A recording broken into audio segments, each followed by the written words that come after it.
하나님은 너를 만드신 분, 너를 가장 많이 알고 계시며 로마서 14장 17절 18절 말씀을 마치고 하나님의 나라라는 제목으로 우리 같이 하나님의 말씀을 나누고자 합니다. 2020년도 이제 달력이 2장밖에 남지 않았습니다.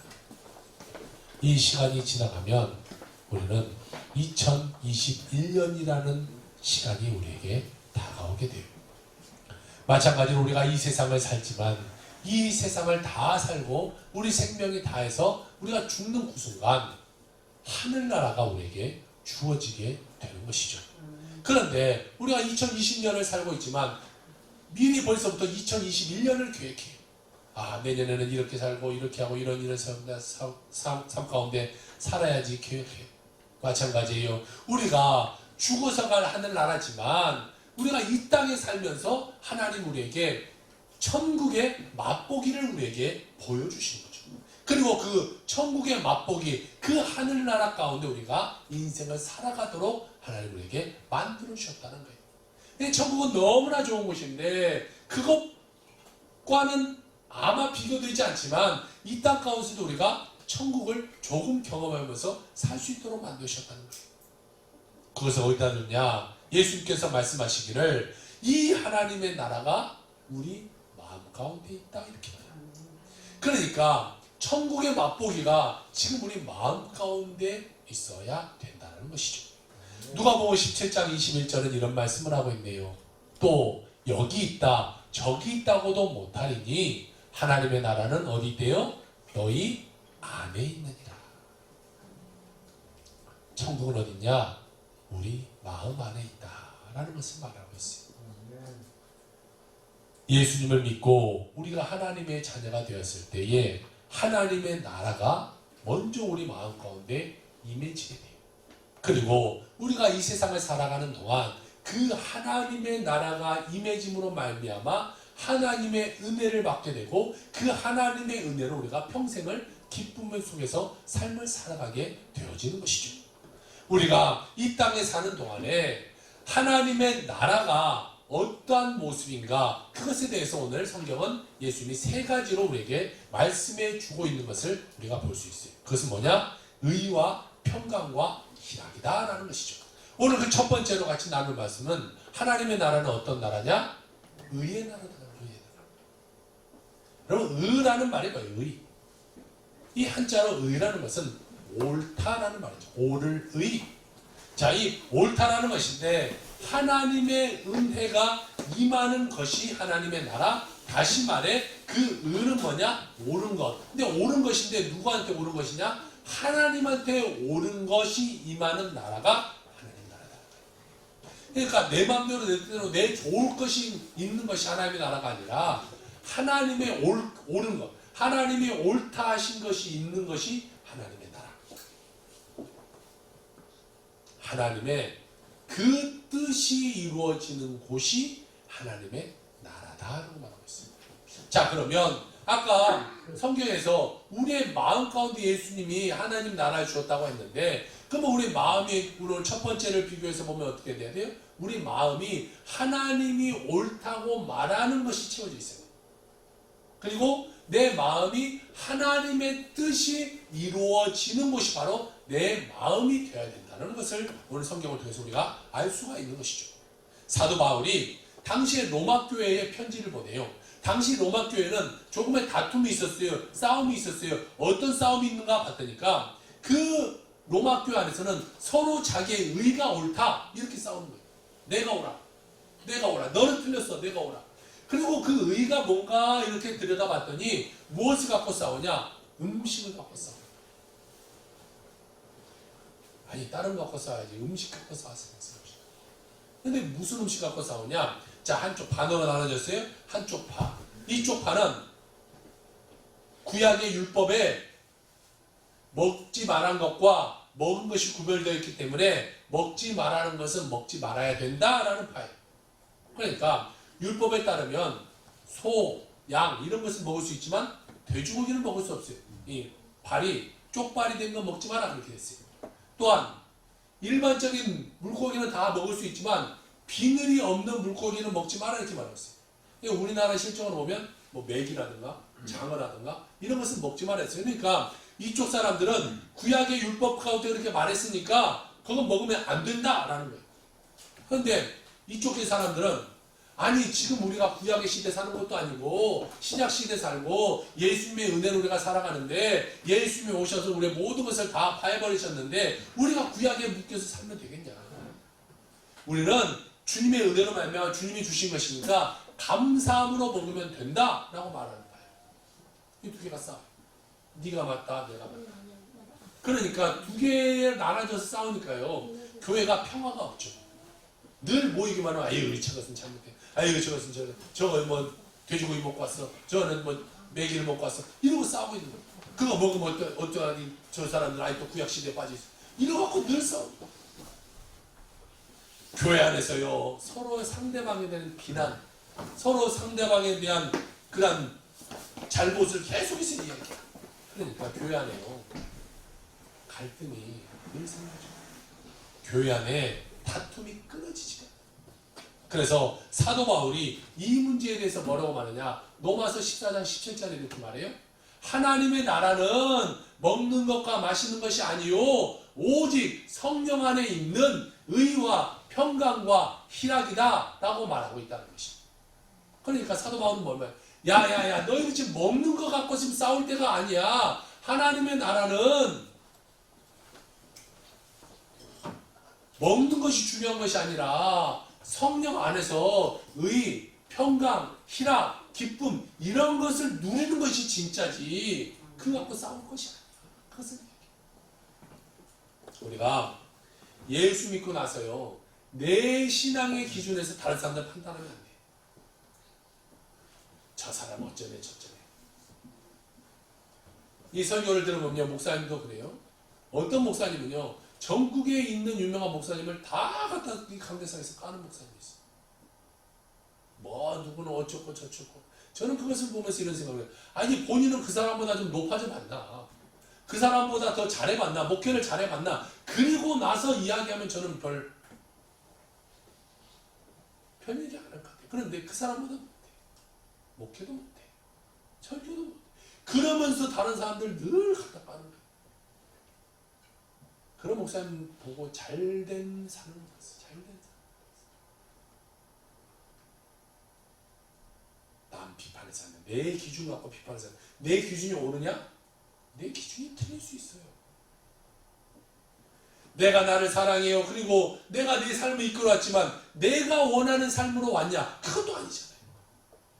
100% 내 삶에 만족하냐? 그것도 아니잖아요.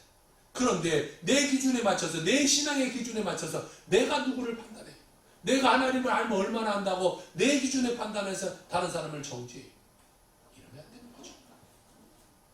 하나님의 뜻이 무엇인가 우리가 잘 살피고 우리가 그 하나님의 뜻대로 살아가는 것이 중요한 거예요. 내가 하나님의 뜻에 맞게 살아가는 것이 중요한 거예요. 나는 옳고 저 사람이 틀리다. 이렇게 되면요 교회 안에서는 늘 다툼이 늘 싸움밖에 아니라. 여러분 하나님의 나라는요 아주 좋은 나라예요. 하나님의 나라는요 가난도 없고 저주도 없고 질병도 없고 사망도 없고 죄와 불의도 없고 중상모략도 없고 또한 요즘 막 난무하는 이런 가짜뉴스도 없는 것이 하나님의 나라예요.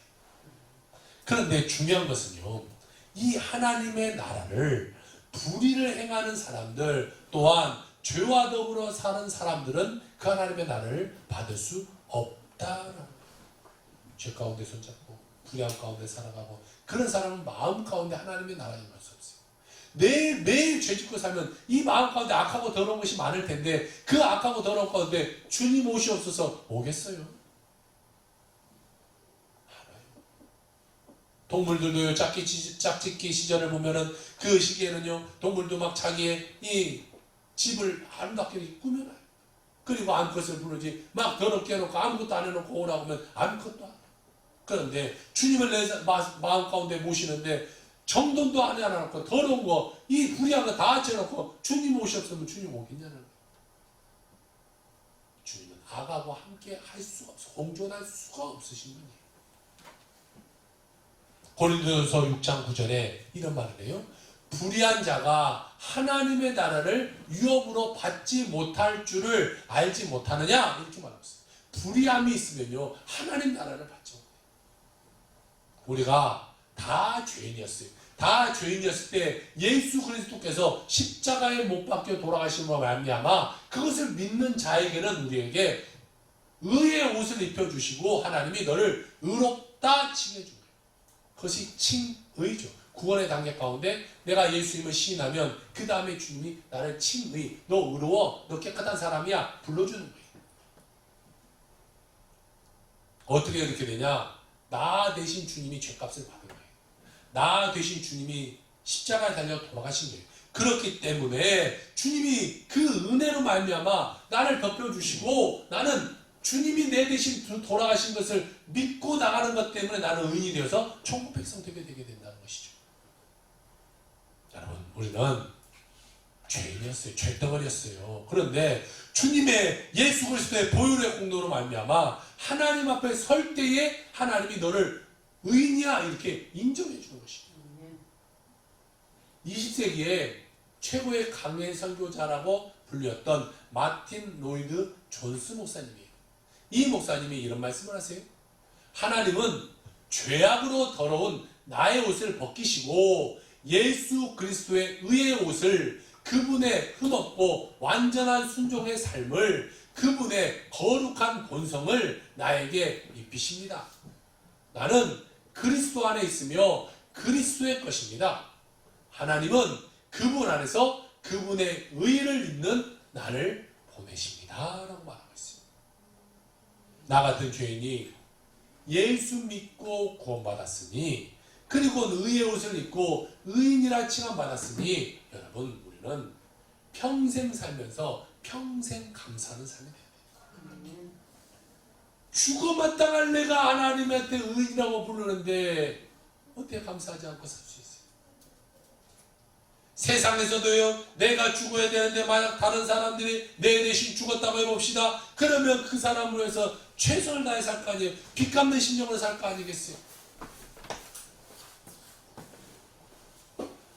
그런데 하나님이 나를 대신해서 돌아가셨는데 내가 하나님의 은혜를 망각한 채 감사하지 못하며 살아가는 자가 되어서는 안 돼요. 이제 우리가 하나님의 나라에서 의인이 되었으므로 하나님의 영광을 위해서 살아가는 우리 모두가 되어야 되는 것이죠. 그전에는 나를 위해서 살았어요. 나. 이제는 예수 믿고 나서는 누구를 위해 살아야 되냐? 하나님을 위해서 살아야 돼요. 하나님의 뜻을 이어나가며 살아가는 우리 모두가 다 되길 주의 이름으로 축복합니다. 마태복음 6장 33절입니다. 그것에 보니까 그런즉 너희는 먼저 그 나라와 그의 의를 구하라. 그리하면 이 모든 것을 너에게 더하시리라 라고 말하고 있어요. 예수님 하나님은요 모든 것을 다 갖고 계시네요. 그래서 이 모든 것이라는 것은 주님의 능력 안에 있는 이 모든 것. 그러니까 세상의 모든 것이 그것을 너에게 주기는 주는데 언제 주느냐? 전제가 달렸어요. 너희는 먼저 그 나라와 그 의를 구하면 그리하면 이것을 준다는 거예요. 우리가 세상 것에 관심 갖고 살아가서는 안 돼요. 하나님의 나라에 관심 갖고 하나님의 의, 그 하나님의 옳음이 무엇인가를 구하며 살아갈 때에 내가 걱정하고 근심하며 내가 정말 기도하고 있는 그 모든 것이 포함된 그 모든 것을 너에게 더하여 주시리라. 내가 기도하는 것뿐만 아니라 주님이 갖고 있는 모든 축복을 다 주시리라 라고 우리에게 말씀하고 있다는 것이. 세상의 나라는요 늘 변해요. 권력도 변해요. 전 세계에서 어떻게 보면 가장 지위가 높다는 미국 대통령도 이제 얼마 있으면 바뀔지 어쩔지 몰라요. 권력이라는 건 변화가는 거예요. 세상의 의는 늘 바뀌는 거예요. 내가 할 때는 옳았는데 세상이 변하고 나니까 그것이 문제가 되고 그것이 잘못된 일이 되어서 감옥 가는 경우도 종종 있어요. 그러니까 변하는 세상, 나를 바라봐서는 안 되고 그 변하는 세상에 변하지 않는 하나님의 세상, 하나님의 말씀을 바라보며 나아갈 수 있는 우리가 되어야 되는 것이에요. 그래서 내 삶 가운데 하나님의 그 의가 내 삶 가운데 이루어질 수 있기를 그것을 바라며 살아가는 자들이 되어야 되는 것이죠. 두 번째로 오늘 성경은 무엇을 말하냐? 하나님의 나라는 어떤 나라다? 두 번째로 평화의 나라다. 평화를 이야기해요. 평화. 예수님이 이 땅에 누구로 오셨냐면 평화의 왕으로 오셨어요. 평화의 왕. 그래서 예수님이 이 땅 가운데 오셨을 때 천사들이 찬양하는 내용이 누가복음 2장 14절에 나오는데요. 지극히 높은 곳에서는 하나님께 영광이요. 땅에서는 하나님이 기뻐하신 사람들 중에 평화로다 하니라 라고 말하고 있습니다. 평화. 예수님이 땅 가운데 평화로우십니다. 예수님이 모든 사람들에게 평화를 이미 우리에게 주셨다라는 것을 말하고 있습니다. 죄와 불의와 미움과 다툼과 분노와 전쟁의 그러한 고통으로 끊임없이 절망 속에 몸부림쳐 살아가는 우리들에게 예수님은 누구로 오셨냐? 평화의 왕으로 오셨다. 그래서 우리에게 주어지는 그 어둠의 모든 그림자들을 주님이 다 버려버리셨다라는 것을 말하고 있습니다. 그리고 주님이요 우리에게 평화의 선물로 주셨어요. 평화를 주셨어요. 골로새서 1장 20절입니다. 그의 십자가의 피로 화평을 이루사 만물 곧 땅에 있는 것들이나 하늘에 있는 것들이 그로 말미암아 자기와 화목하게 되기를 기뻐하심이라 라고 말하고 있습니다. 우리가 예수님 안에서요 참된 평화를 얻는 것이 평화가 넘쳐나게 되면 주님의 은혜가 임하고 주님의 은혜가 넘쳐나면요 그 안에 주님의 사랑이 꼽히게 되는 것입니다. 요즘 참으로 분노하는 이런 시대에 살고 있어요. 분노 조절 장애자들이 굉장히 세상에는 많아요. 어제도 뉴스를 보니까요 한 사람이 이 버스 대합실에 앉아 있는데 아무 얼굴도 보지 못한 사람이 그냥 뒤에 와서 주먹을 날려서 얘가 이렇게 피멍이 들어요. 그리고 그 사람이 도망가니까 끝까지 쫓아가서 막 그 사람을 때려요. 그 사람이 이 대합실 밖으로 아예 나가버리니까 나갔다가 다시 돌아오면서 처음 만난 그 사람을 또 보면서 가서 그 사람을 때리고 저기 가서 흉기를 들고 가서 그 사람을 쫓아요. 그리고 그 즉시 나가서 패스트푸드점에 가서 난동을 피우다가 경찰에 잡혀가요. 예, 그래요. 그 사람은 왜 그랬냐니까 배가 고파서 그랬다는데 그건 말도 안 되는 소리고 그 속에 있는 자기도 하지 못한 이런 분노가 짓눌러 와서 괜히 막 사람들 때리는 거예요. 예전 뉴스 가운데 이런 것도 있었어요. 사랑하는 사람이 있었어요. 남자가 이제 결혼할 여자를 불러냈어요. 이제 결혼하자 뭐 그러고 이제 만나자고 해서 만나서는 그 사람을 칼로 찔러 죽여. 사랑도 잘해야 될 거야. 하도 세상에 험해. 결혼을 약속한 사람을 죽여. 털변해가지고 분노가 촉촉해. 또 며칠 전에 뉴스를 보니까요. 이 PC방에서 한 사람이 또 이 알바생을 죽여. 왜 죽였냐고 보니까 내가 이 게임을 하고 나왔는데 알바생이 말하는 그 계산하고 나하고 생각이 안 맞다고 해서 그냥 죽여버린 거야. 이 분노 조절 장애 사람들이 너무 갈 수가 없죠. 갈 수가 없죠. 이 자기 감정을 컨트롤하지 못해요. 정신적으로 문제된 사람들이 너무 많아요.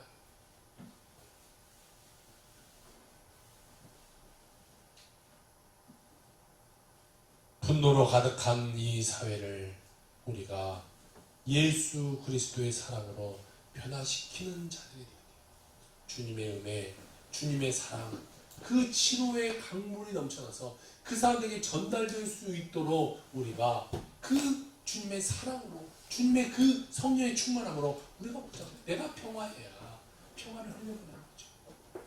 내가 악해 있으면요 다 악해져요. 가정에 가서 늘 화만 내고 늘 싸우고 만약 자녀 매일 때리고 그러면 그 자녀가 커서 어떻게 되겠어? 그 가정은 어떻게 되겠어? 흘려보내는 대로 가능하겠어. 우리 예수 믿는 사람들, 우리 크리스천들이 우리가 이 대한민국 가운데 무엇을 흘려보내냐에 따라 이 나라는 달라지게 돼 있어.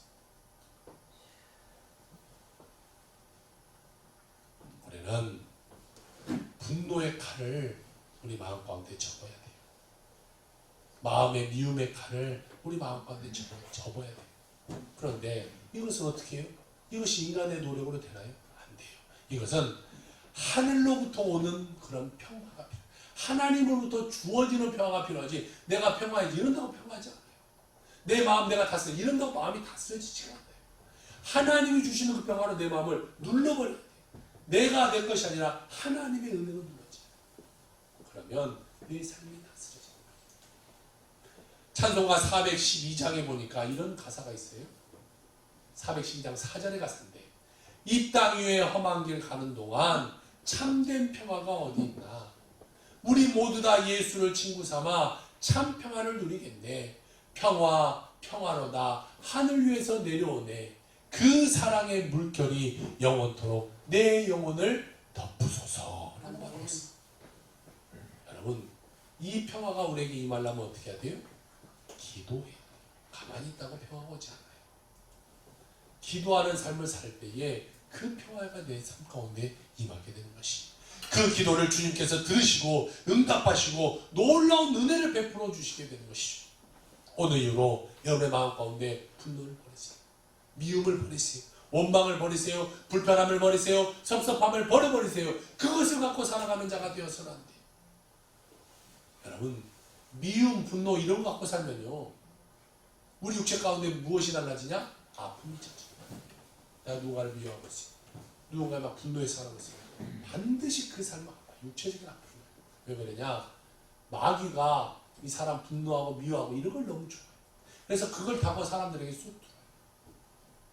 사람들을요, 기도하다 보면서 예전에 막 기도하러 다닐 때 보면 이 귀신 들린 사람들이 많아요. 멀쩡한 사람인데 목사님 기도했어요. 손을 오별에 손 놓고 성령의 불이 임해라 딱 하고 하면은 그 사람 속에 있는 악한 것이 확 튀어나와서 금방은 괜찮았던, 눈빛 뜨고 괜찮았던 말했던 사람이 갑자기 눈이 돌아가고 막 좋지 못한 말을 하고 막 무섭게 달라요. 그 속에 있는 악한 것이 튀어나와요. 그러면 그에게 물어봐요. 너 왜 여기 들어왔냐? 물어봐요. 그러면 이 사람이 언제 어느 시간 가운데 누구를 미워하는 그 마음을 타고 들어왔다고. 대부분의 사람들이 이 악한 것이 들어올 때, 누구 미워할 때, 분노했을 때, 이럴 때 사람들이 이 악한 것이 틈타들어요. 자, 그 악한 것이 틈타들어서 그냥 속에만 있느냐? 그 속에서 이 사람을 망가뜨리기 시작해요. 맨 먼저는 육체를 망가뜨려요. 그리고 이 생각을 망가뜨려요. 영혼을 망가뜨려요. 그래서 이 사람을 아예 천국에서 되지 못하게 만들어요. 자, 첫 번째로 나타나는 것이 육체의 아픔인데, 악하고 더러운 것이 들어왔어요. 그 육체를 갉아먹는 거예요. 지난 수요일 날도 우리가 같이 설교했지만 마태복음 17장에 보니까 한 아버지가 아들을 데려와요. 이 마태복음에 보면 이 사람이 아이가 간질병이 걸렸다고 말하고 있어요. 그런데 다른 성경에 보니까 이 아이는 귀신 들렸다 마가복음에 이렇게 표현하고 있습니다. 자, 그러니까 이 두 가지를 잘 살펴보면은 이 아이에게는 귀신이 들려서 지금 간질의 현상이 나타나고 있는 거죠. 자, 이 간질병이 걸린 아이, 귀신 들린 아이에게 예수님이 가서 귀신을 쫓아버리자 이 간질의 증상이 그에게 떠나가버려요. 자, 이것을 보면요, 악하고 더러운 것이 내 마음 가운데 타고 들으면 내 육체 가운데 반드시 문제가 나요. 병이 찾아옵니다. 우리는 예수 그리스도 안에서 이 악한 영을 쫓아버려야 돼요. 그래야 우리가 이 세상을 살면서요, 건강하게 사는 거예요. 아무리 좋은 거 많이 먹은다고 건강한 것이 아니에요. 내 마음 가운데 악한 것이 타고 들어오면 내 육체도 반드시 망가져버리게 되는 것입니다. 그러므로 우리는 이 비싼 거, 좋은 거 이거 찾아다니기 전에 내 마음의 평화를 누리며 내 마음의 의를 누리며 살아가는 자들이 되어야 되는 것이죠. 우리는 서로 사랑해야 돼요. 서로 용서해야 돼요. 분노를 품고 살지 말아야 돼요. 분노요, 마귀가 가장 좋아하는 거예요. 마귀에게 어서 오시옵소서 내 마음 가운데 어서 오세요, 어서 오세요 불러드리는 거예요. 그럼 우리는 마음 가운데 평화가 임해야 되고, 평화가 임하면 그 평화의 결과로 기쁨이 넘쳐나게 되게 되는 것이죠. 그러니까 우리는요, 내 마음 가운데 늘 기쁨이 있어요. 주님을 향한 기쁨. 마지막 세 번째입니다. 그러므로 우리는 하나님의 나라는 어떠한 나라냐? 우리 하나님의 나라는 기쁨이 넘쳐나는 나라. 로마서 14장 17절입니다. 하나님의 나라는 먹는 것과 마시는 것이 아니요 오직 성령 안에 있는 의와 평강과 희락이다. 이렇게 말씀하고 있습니다. 성령 충만하게 되면요 우리 마음 가운데 어떤 것이 일어나냐? 의, 평강, 희락 합쳐서 기쁨이 일어나요. 기쁨 충만이 되는 거예요. 기쁨 충만. 갈라디아서 5장 22절에 보니까요 오직 성령의 열매는 사랑과 희락과 화평과 오래 참음과 자비와 양성과 충성과 온유와 절제니. 사랑의 열매가 몇 가지? 9가지. 9가지의 성령의 열매가 우리에게 주어지게 된다 이렇게 말하고 있습니다. 자, 이것이 우리 삶 가운데 맺어지는데 내 힘으로 충만한 것이 아니라 어떻게 할 때 9가지가 맺어지는데 노란색? 그렇죠. 성령의 열매로 말미암아. 성령의 능력으로 말미암아. 성령이 임하심으로 말미암아 이것이 내 삶 가운데 열매 맺는다 이렇게 말하고 있습니다. 그러니까 내가 기뻐하려고 기뻐하는 것이 아니라 성령에 의해서 내 삶이 기쁨의 삶이 되게 된다는 것이. 성령 충만한 그리스도인의 모습은요 기쁨의 모습. 늘 만나면 짜증내고 시기하고 질투 이런 사람은요 성령의 사람 아니에요.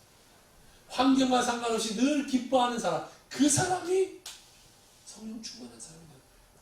자, 우리가 지금 내가 성령 충만하냐, 내가 성령 충만하지 못하냐는 것을 어떻게 알 수 있느냐? 내가 내 자신을 돌아보면 돼요. 내가 지금 기뻐하냐, 기쁨하지 않느냐? 여러분 자신 한번 돌아보세요. 여러분의 마음에 지금 기쁨이 있습니까?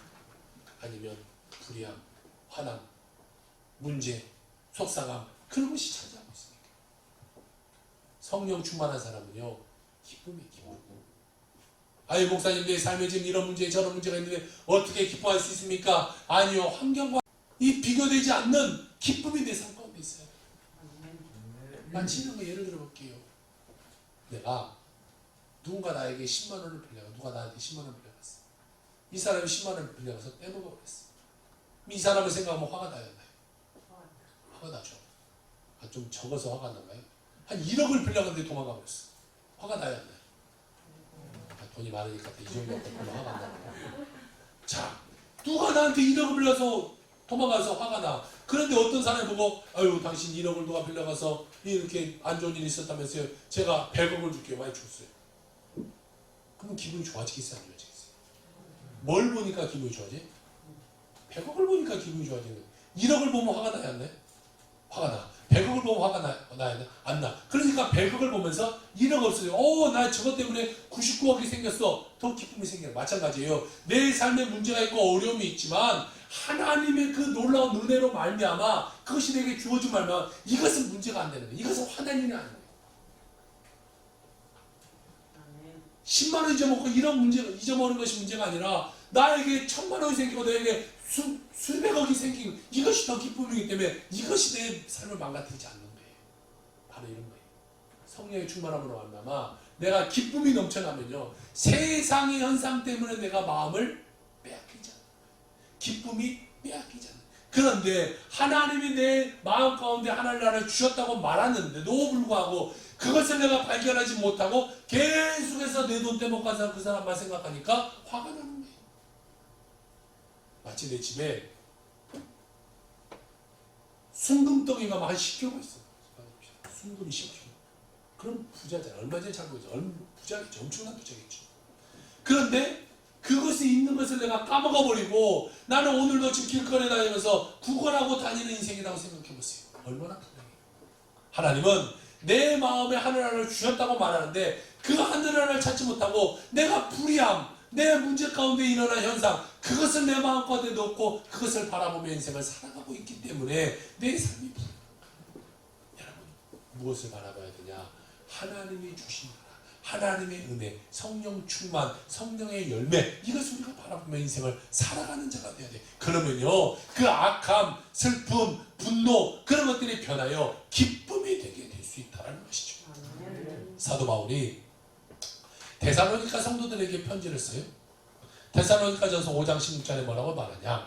항상 기뻐하라. 항상 기뻐하라. 이 바울이 데살로니가 교인들에게 항상 기뻐하라고 말할 때의 육체적인 그의 삶은 어떤 삶이었어요? 힘들었어요. 뭐 힘들었죠. 왜 힘들었어요? 감옥에 있었어요. 어디 있었어요? 감옥에 있었어요. 감옥에 있는 바울이 감옥 밖에 있는 사람을 향하여 뭐라냐? 항상 기뻐해라 이렇게 말해요. 아니 사실 바뀌어야 되잖아요. 면회 가서 아우 힘들지만 감사하고 좀 나올 날을 기대하면서 그렇게 잘 버티고 사세요. 이렇게 말해야 되는 거 아니겠어요? 근데 바울이 도리어 세상 사람들에게 기뻐하라고 기뻐하라. 항상 기뻐하라. 그 기쁨은 마음속으로부터 주님의 은혜가 임할 때 기뻐함이 나타나게 되는 것이 잠언서 17장 22절입니다.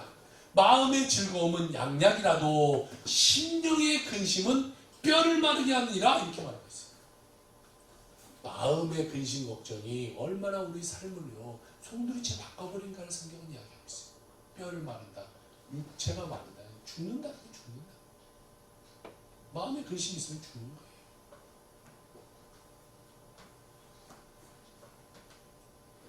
우리는 아무리 속상하고 아무리 문제되는 일이 있어도요 주님 바라보면서 마음의 즐거움을 담는 자들이 돼야 돼요. 마음은 늘 감사해야 돼요. 늘 기뻐해야 돼요. 여러분 한 번뿐인 인생 감사하고 기뻐하며 살아가는 사람이 돼야 되죠. 평생 막 인상 쓰고 평생 나쁜 말하고 평생 다른 사람 불쌍히고 괴롭히고 불의, 부정 이런 것을 하면서 인생을 살아가는 사람이 되어서는 안 되는 거예요. 거짓말하고 불의한 사람은요 끝내는 다 죄짓게 다 이 죄값을 받게 돼요. 내일도 한 분이 17년 앞으로 이 감옥에 가서 살아야 되잖아요. 거짓말했던 것들이 다 드러나요. 우리는 늘 감사, 기쁨, 행복, 의미 있고 보람 있고 이런 삶을 살도록 그런 노력하는 삶을 살아야 돼요. 주님 앞에 가야 될 그날까지 우리는 늘 기쁨으로 살아가는 자들이 되어야 되는 것이죠. 그러니까 우리의 마음을요 함부로 이 감정을 폭발시키는 자들이 되어서 현상 바라 그때 폭발할 때도 현상 바라보지 말고 누굴 바라보지 하나님 바라봐. 하나님 나에게 은혜 주신 걸 바라보는 거예요. 하나님 나에게 축복 주신 걸 바라보는 거예요. 그러면 현상에 화가 나지만 그 하나님의 은혜로 말미암아 내가 또 기쁨을 찾아갈 수 있게 되는 것이죠. 사도 바울이 감옥 안에 있으면서요 감옥 밖에 있는 성도들에게 말하는 거 빌립보서 4장 4절 볼까요? 주 안에서 항상 기뻐하라. 내가 다시 말하노니 기뻐하라. 또 이야기. 감옥 안에 있는 사람이 감옥 밖에 있는 사람에게 기뻐하래. 감옥 안에서 이 사도 바울이 쓴 편지가 4개가 있어요. 뭐가 있어요? 옥중서신 4가지. 엡, 빌, 골, 몬. 엡, 빌, 골은 4가지가 있어요. 엡은 뭐예요? 엡을 쓰죠. 빌은 골은 모는 빌레모서. 이 4가지를 이 옥중서신 옥에서 밖에 있는 사람들에게 쓰는데 그 빌립보 교회에 보낸 편지 맨 마지막에 가서 뭐라고 하느냐? 주 안에서 항상 기뻐하라. 그러니까 감옥 안에 있는 바울이 밖에 있는 사람들에게 말하면서 결론적으로 말하는 것은 뭐냐? 항상 기뻐해라. 이것을 말합니다. 우리가 이 세상 살면서 가장 중요한 것은 기뻐하는 거예요. 여러분 바울의 삶을 보세요. 얼마나 힘든 삶을 살아요. 그때는요 매를 40대 맞은 사람이 죽은대요. 그러니까 40에 하나 감한 매, 이게 39대를 맞은 거는 뭐냐면 죽기 바로 직전까지 사람을 때린다는 거예요. 그렇게 감한 매를 몇 번을 대장을 몇 번을 맞아. 독사에 물려 죽으려고는 그런 삶도 살아요. 그 어려운 삶의 고난을 그리고 감옥에 가는 그런 삶을 살았지만 그 삶의 안에서 그가 말하고 싶은 것은 뭐냐? 기뻐하라. 그럴 때마다 현상을 바라보지 않고 하나님 바라봤던 거예요. 하나님의 나라를 바라봤던 거예요. 마음속에 있는 평안을 바라봤던 거예요. 그렇기 때문에 너희들이 밖에 있지만 그 평화가 너에게 임하기 바란다. 라고 이 사도 바울은 이야기하고 있는 것이죠. 여러분, 우리 마음 가운데 의와 평강과 희락이 넘쳐나면요, 그 기쁨으로 감사함으로 주님을 섬길 때 하나님의 은혜가 우리에게 임하게 되고, 그 은혜로 말미암아 우리는 하나님께 의롭다 인정받아 천국 백성 되게 되는 것입니다. 로마서 14장 18절에 보니까 이런 말씀을 하고 있네요. 이로써 그리스도를 섬기는 자는 하나님을 기쁘시게 하며 사람에게도 칭찬을 받느니라 라고 말하고 있어요. 예수님을 섬기는 자가 하나님을 기쁘게 하고 하나님을 기쁘게 하는 자가 사람에게도 칭찬받는다는 거예요. 근데 우리는 어떤 삶을 살아요? 반대로 살잖아요. 사람들에게 칭찬받으려고 살아요. 바뀌어야 돼요. 하나님을 섬기는 자는 하나님을 기쁘게 하는 자가 돼요. 하나님을 기쁘게 하는 자가 사람에게도 칭찬받는 거예요. 하나님께 칭찬받지 못하는 자는 이 땅 가운데도 칭찬받지 못하는 삶을 살아가게 되어진다는 것을 성경은 우리에게 말씀하고 있는 것이죠. 여러분, 그러므로 교회 봉사할 때도 기쁨을 해야 돼요. 화나고 짜증내고 그런 것을 그렇게 봉사하면요, 얼마 못 가서 그런 사람들은 시험 두고 상처받아요. 교회 안에서 시험 두고 상처받은 사람 보세요. 저 사람 열심히 봉사하다가 시험 들어요. 왜냐하면 기쁨을 하지 않아서. 그러니까 다른 사람이 뭐라고 한마디에 확 기분이 상해버리고, 다른 사람 눈빛 하나에 막 기분이 상해서 내가 누군데 저 사람에게 저런 내가 대우를 받아야 되냐고, 교회 안에서 내가 왜 더러운 것을 해야 되냐고, 왜 다른 사람 섬기는 일 해야 되냐고, 그렇게 나와요. 그러므로 교회 안에서 봉사하는 사람들의 마음가짐은 뭐냐? 기쁨의 봉사예요. 무엇으로 봉사하든지 여러분 기쁨 충만해서 봉사하면요, 그 삶에는 은혜가 있고 그 삶을 하나님이 주님께 일생 동안 주님이 함께하고 주님이 복리를 주는 인생이 기쁨의 봉사입니다. 이와 같이 주님은 기쁨을 주시고 진정한 그의 사랑의 마음을 마음속에 갖추고 주님을 기쁨으로 섬길 때에 하나님은 하늘의 문을 여시사 하늘의 복을 나에게 나십니다. 마음 가운데 평강과 희락이 넘쳐서 한평생 주님을 섬기며 주님께 영혼을 돌리며 살아가는 여러분의 삶의 삶이시길 주의 이름으로 축원합니다. 아멘.